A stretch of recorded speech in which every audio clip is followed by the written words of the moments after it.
Hi guys. तो यार की वैल्यू स्टोर डिज़ाइन करने का आज 8th पार्ट हम देख रहे हैं। याद करो हम हैंडलिंग फेलियर्स देख रहे थे, है ना। Common core components and techniques में हैंडलिंग फेलियर्स हम पढ़ रहे थे, जिसमें हमने लास्ट वीडियो में टेम्प्रेरी फेलियर्स को हैंडल करने का तरीका सीख लिया था। हमने कुछ टॉपिक्स इसमें पढ़े थे, जैसे gossip protocol, hinted hand of. ठीक है, अब इस वीडियो में हम देखेंगे कि परमानेंट फेलियर्स जो होता है उसको कैसे हैंडल करेंगे।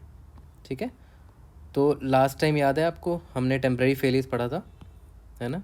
अब हम इस वीडियो में पढ़ेंगे परमानेंट फेलियर्स। ठीक है, तो यार परमानेंट फेलियर्स को फिक्स करने के लिए ना हम एक एंटी इंट्रोपी प्रोटोकॉल यूज़ करते हैं। ठीक है, पहले मैं बताऊंगा कि इसका मतलब क्या होता है। हम एंटी इंट्रोपी प्रोटोकॉल यूज़ करते हैं ताकि सारे रेप्लिका सिंक में रहे। ठीक है, अब एंटी इंट्रोपी के बारे में देखते हैं। एंटी इंट्रोपी में हम पता है क्या करते हैं कि जो रेप्लिकाज होते हैं उनके डेटा को पीस बाय पीस हम कंपेयर करते हैं और फिर अपडेट करते हैं। ठीक है, पीस बाय पीस कंपेयर करेंगे रेप्लिकाज के डेटा को और उसको अपडेट करेंगे इन सिंक में लाने के लिए। ठीक है, ताकि उनमें डेटा जो है लेटेस्ट हो एकदम सिंक में। ठीक है, तो इस चीज़ को अचीव करने के लिए एक डेटा स्ट्रक्चर है जिसको हम बोलते हैं मर्कल ट्री। ठीक है, मर्कल ट्री यूज़ करते हैं, इसको हैश ट्री भी बोलते हैं। गूगल में सर्च करोगे, विकीपीडिया मिल जाएगा इसका, मर्कल ट्री का। ठीक है, तो अब देखते हैं कि मर्कल ट्री में होता क्या है और कैसे ये हमें हेल्प करता है। ठीक है, तो देखो मान के चलते हैं कि ये मेरा रेप्लिका 1 है। ठीक है, ये मेरा रेप्लिका 2 है और हमारे की सर हमारे पास टोटल 12 कीज़ हैं। हमारे की वैल्यू स्टोर में टोटल 12 कीज़ हैं। तो हम पहले पता है क्या करते हैं, अपने जो हमारा जो की है ना उसको हम बकेट्स में डिवाइड कर देते हैं। ठीक है, तो देखो यहाँ पर एक बकेट है, यहाँ 2 बकेट है, ये तीसरा बकेट है, ये चौथा बकेट है। सब में हमने कीज़ को डिस्ट्रीब्यूट कर दिया 1 2 3 5 6 7 8 9 8 10 11 12। सिमिलरली रेप्लिका 2 में भी इसी तरह हमने सारे कीज़ को बकेट में बांट दिया। ठीक है, और इसमें जो रेड मार्क्ड है इसका मतलब क्या हुआ कि दोनों जो रेप्लिका है दोनों में यहाँ पर इनकन्सिस्टेंसी है। ठीक है, मतलब की नंबर 8 के कॉरस्पॉन्डिंग जो डेटा है वो इनकन्सिस्टेंट है, सर्वर 2 में वो है ही नहीं, रेप्लिका 2 में वो है ही नहीं। ठीक है, देखो अब बकेट क्रिएट करने के बाद हम क्या करते हैं, सारे की को हैश कर देते हैं बकेट में। ठीक है, यूनिफॉर्म हैशिंग की मदद से। तो देखो की नंबर 1 2 3 4 5 6 7 8 9 10 11 12 सबको हमने हैश कर दिया है और सबकी देखो ये वैल्यूज़ है, हैश वैल्यूज़ 2 3 4 3 1 4 5 6। ठीक है, और सिमिलरली रेप्लिका 2 में भी हमने ऐसा कर दिया है, हैश। ठीक है, की को हैश कर दिया है। ठीक है, अब ये वाला ये वही बॉक्स है की नंबर 8 के कॉरस्पॉन्डिंग जो बॉक्स है जिसमें इनकन्सिस्टेंसी थी। ठीक है, अब देखो हमने याद है क्या किया था, पहले तो सारे कीज़ को हैश कर दिया था, ये तो यहाँ पर किया हुआ है ना।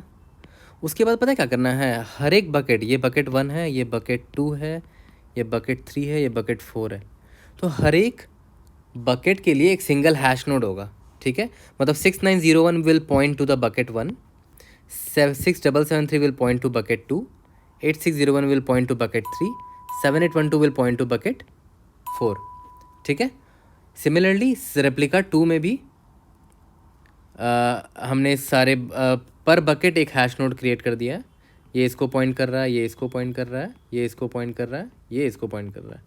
ठीक है, देखो अब ये हमारा सबसे इंटरेस्टिंग पार्ट है। हम क्या करते हैं कि एक ट्री बनाते हैं अपवर्ड्स की तरफ। ठीक है, और हर एक चिल्ड्रन के हैश नोड क्रिएट करके।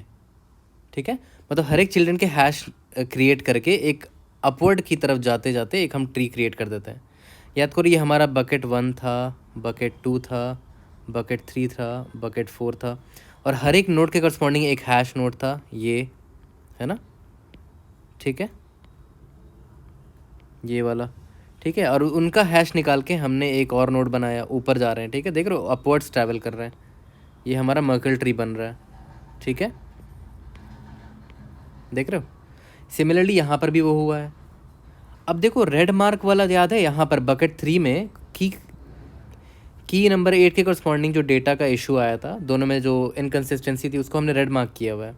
ठीक है, तो हम कंपेयर करना कहाँ से स्टार्ट करते हैं, एकदम टॉप से स्टार्ट करते हैं, यहाँ से कंपेयर करेंगे रेप्लिका 1 और रेप्लिका 2 के मर्कल ट्री से। तो देखो मैंने तो सबसे पहले कंपेयर किया 5357 को 9213 से, तो दोनों तो अनइक्वल है। इसका मतलब है कि इनकी इनकन्सिस्टेंसी है नीचे जाकर कहीं पर भी। ठीक है, मैं इसको इरेज कर देता हूँ ताकि क्लियरली बता सकूँ यहाँ पर ट्रैवल हम कैसे कर रहे हैं। ठीक है, चलो स्टार्ट करते हैं। इसका कलर चेंज कर लेते हैं। ठीक है, पहले मेरा रूट यहाँ पर है। ठीक है, इसका रूट यहाँ पर है। मैंने दोनों की वैल्यू को कंपेयर किया, 5357 9213, दोनों इन unequal, not equal, they are not equal. तो मुझे पता चल गया कि भाई इनकन्सिस्टेंसी तो है, मुझे नीचे जाना पड़ जाएगा। लेफ़्ट चाइल्ड में जाएंगे, राइट चाइल्ड में भी जाएंगे। तो पहले तो लेफ़्ट चाइल्ड में गए मान लो। ठीक है, लेफ़्ट चाइल्ड में यहाँ पर भी गए, कंपेयर किया, दोनों इक्वल है। अगर दोनों इक्वल है इसका मतलब नीचे जाने की ज़रूरत ही नहीं है, मतलब इसके नीचे का भी पूरा डेटा मतलब कंसिस्टेंट होगा, है ना, इन दोनों का कंसिस्टेंट होगा। तो ये लेफ़्ट चाइल्ड हमने इग्नोर कर दिया, पूरा डेटा कंपेयर करने की ज़रूरत ही नहीं है। देख रहे हो कितना अच्छा हमने जंप मारा, काफ़ी फ़ायदा हुआ हमें। हमें जब ये मिल गया इक्वल, तुम नीचे जा ही नहीं रहे हैं, पूरा डेटा कंपेयर करने की ज़रूरत ही नहीं है। तो आपको फ़ायदा अभी दिख चुका है इसका, राइट। तो अब हम राइट चाइल्ड में गए। ठीक है, यहाँ पे राइट चाइल्ड में गए, देखा 4603 2960, इसका मतलब क्या है, दोनों अनइक्वल है। तो फिर से लेफ़्ट चाइल्ड में जाके कंपेयर करते हैं। यहाँ पर लेफ़्ट चाइल्ड पे गए, 8601 7975, यहाँ पर इनकन्सिस्टेंसी है। ठीक है, इसका मतलब इसके कॉरस्पॉन्डिंग जो बकेट है और इससे कॉरस्पॉन्डिंग जो बकेट है, बस उसको कंपेयर करना है हमको। ठीक है, 778 में यहाँ देखा 1356 है, यहाँ पर 8 में 1356 नहीं है, तो यहाँ पर राइट कर दो 1356। This is equal, we are good to go. यानी कि हमारा ये पार्ट सॉल्व हो चुका है। अब हम राइट चाइल्ड में आते हैं। राइट चाइल्ड में देखा 7812 है, इधर भी 712, मतलब नीचे जाने की ज़रूरत ही नहीं है, ये तो ऑलरेडी सॉर्टेड है भाई मेरा। तो हमारा बहुत मेहनत बच गया। हमने सिर्फ ये पार्ट को हमें एक्सप्लोर करने की ज़रूरत पड़ी। देख रहे हो हमारा कितना मेहनत, हमें बहुत कम मेहनत करनी पड़ी, बहुत सारा एफर्ट हमारा कम हो गया। तो हमने मर्कल ट्री का बेनिफिट तो देख लिया। ठीक है, डायग्राम में ही देख लिया हमने अच्छे से। और आप खुद सोचो, अमाउंट ऑफ डेटा जो आपको सिंक्रोनाइज़ करना था वो डायरेक्टली प्रोपोर्शनल है जो डिफरेंस है बस। बाकी जो इक्वल है उससे आपको मतलब ही नहीं है। अब जो इक्वल है उनको आपको कंपेयर करने की ज़रूरत ही नहीं पड़ी, आपने ऑलरेडी इसको डिस्कार्ड कर दिया, that those data will be in sync already, क्योंकि उनके रूट जो हैं वो सिंक में थे। तो कितना आपको डेटा सिंक्रोनाइज करना है, that is directly proportional to the only the difference between the two replicas. पूरा डेटा कंपेयर करने की ज़रूरत नहीं है, ये इसका बेनिफिट है ना। तो काफ़ी अच्छे तरीके से मर्कल ट्री हमारा हेल्प करता है परमानेंट फेलियर में। ठीक है, अब देखो एक तो बहुत कॉमन सा टॉपिक है यार कि डेटा सेंटर आउटेज जब हो जाता है। मैंने क्या बताया था एकदम स्टार्टिंग के वीडियो में, मैंने बताया था ना कि डेटा सेंटर्स हम रखते हैं अलग अलग लोकेशन में, यूएस में रखा, ठीक है, फिर कहीं मान लो इंडिया में रखा, है ना, अलग अलग लोकेशन पे हम डेटा सेंटर रखते हैं।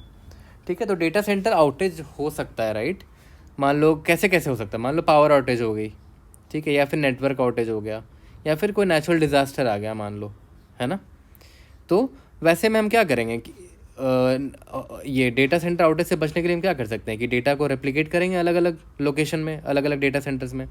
एक को यूएस में रख दिया और एक को इंडिया में रख दिया, फिर और मान लो आपने और रेप्लिकेट कर दिया तो और कोई दूसरे लोकेशन में रख दो। ठीक है, ताकि मान लो यूएस में अगर आउटेज हो गया तो हमारा रिक्वेस्ट इंडिया की तरफ जाएगा या फिर दूसरे लोकेशन में जहाँ पर ही वो जाएगा। ठीक है, तो इट्स वेरी इंपॉर्टेंट कि आप डेटा सेंटर आउटेज को भी हैंडल करना मतलब करें आप अपनी सर्विस के लिए। ठीक है, इट्स वेरी इंपॉर्टेंट, क्योंकि डेटा सेंटर आउटेज हो सकता है ना, और होते भी हैं कई बार। ठीक है, तो ये था हमारा हैंडलिंग फेलियर्स। अब हम आगे के वीडियोस में फर्दर टॉपिक्स देखेंगे, फर्दर टेक्निक्स देखेंगे। अब हम फाइनली पहुँचेंगे सिस्टम आर्किटेक्चर डायग्राम में। ठीक है, see you guys in the next video, thank you.